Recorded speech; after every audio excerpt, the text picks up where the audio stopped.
Local school boards near open revolt in the battle over AIDS children in city schools.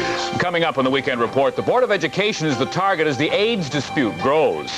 Also, it's a new year in the Jewish faith. We'll take you to a celebration. And ballots are retallied in the election for Bronx borough president. Dangerous gas may be threatening many New Jersey homes. We'll have that.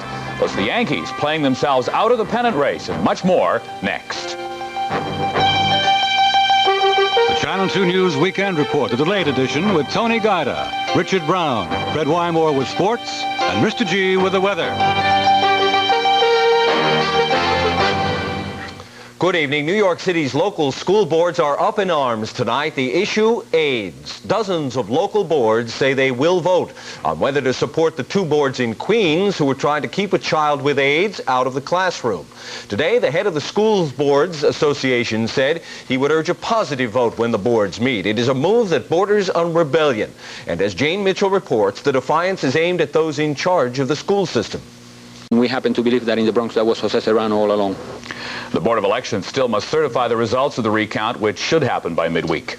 Governor Cuomo says he'll decide this week what to do about Westway, now that the controversial project was blocked twice last week, once by a federal appeals court, then by an overwhelming vote against it in the House of Representatives.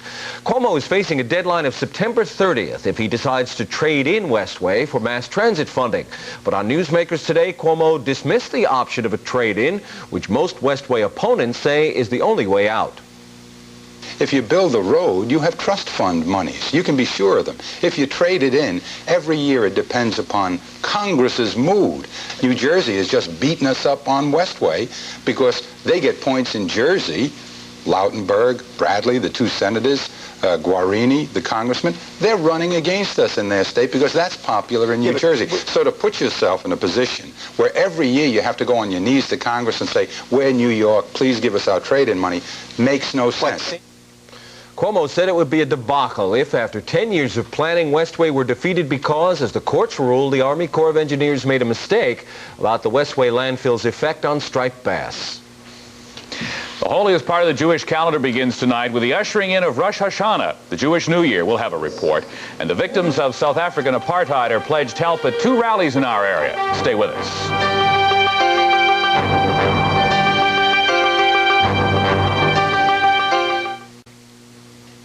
At sundown this evening, Jews around the world celebrated the beginning of Rosh Hashanah, the Jewish New Year. The holiday traditionally marks a new beginning, reflection of the year past and hopes for a better future. One synagogue on Manhattan's Upper West Side had an especially good reason to celebrate, as Jane Mitchell explains. Tonight, this cantor had two reasons to sing a song of celebration: the start of a new year and the start of a new synagogue in this old religious school building off of West End Avenue on 89th Street. She came to Atlantic City a 7-1 favorite. Nobody we know made any money on her, however. The new Miss America, by the way, will be Jim Brady's guest on Channel 2 News at 5 next Tuesday. Did you have her in the pageant? No, I had another one. It was 14-1. I see. Fred Wymore has a busy day in sports, including the Jets getting their first win in a big way next.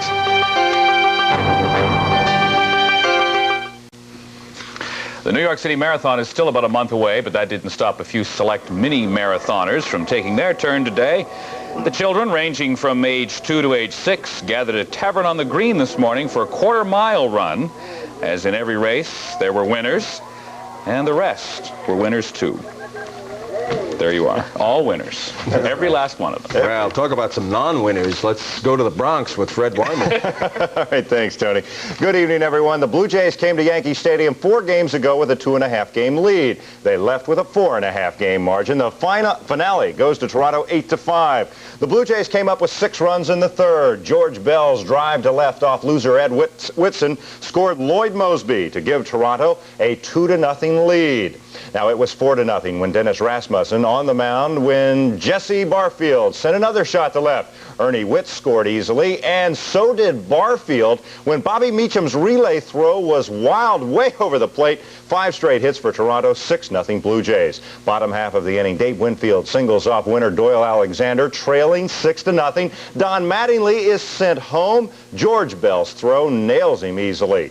The Yankees staged a late comeback, scoring 3 in the 8th and 2 in the the ninth on Ken Griffey's 8th homer of the season. Too little, too late. Toronto 8, Yankees 5. Now in the Western Division race, the other Western Division, the Royals split a pair with the A's, and California beat Texas. Kansas City leads the Angels in the West now by 2.5. 20-17, Giants took the lead for the first time, but then with 4:07 left, Eddie Lee Ivory, 1-yard run, but the extra point was missed, so Sheik's field goal attempt, 43 yards with 1:06 left, could have tied it, but it fell 8 yards short.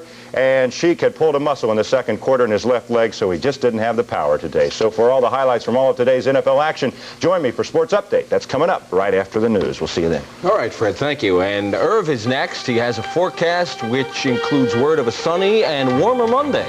That's just around the corner. Stay with us. Beautiful day today. Bring us more. Bring us more of this. More of this. It'll be sunny tomorrow, sunny again on Tuesday, sunny Wednesday, Perfect. Sunny Thursday. Thanks, sir. I'm finished.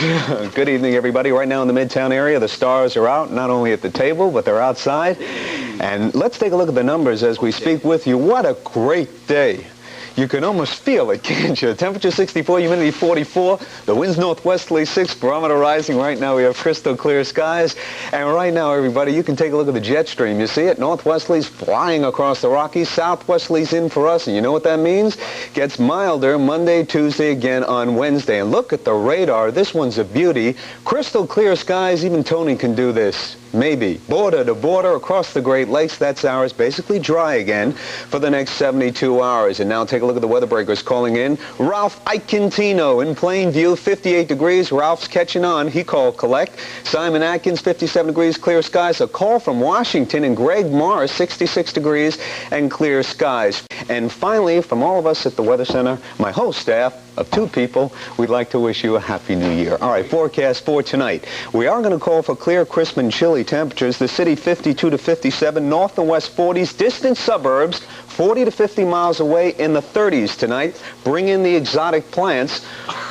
For tomorrow, sunny, a few high clouds around. Temperatures will be in the 70s. And here's your 5-day forecast.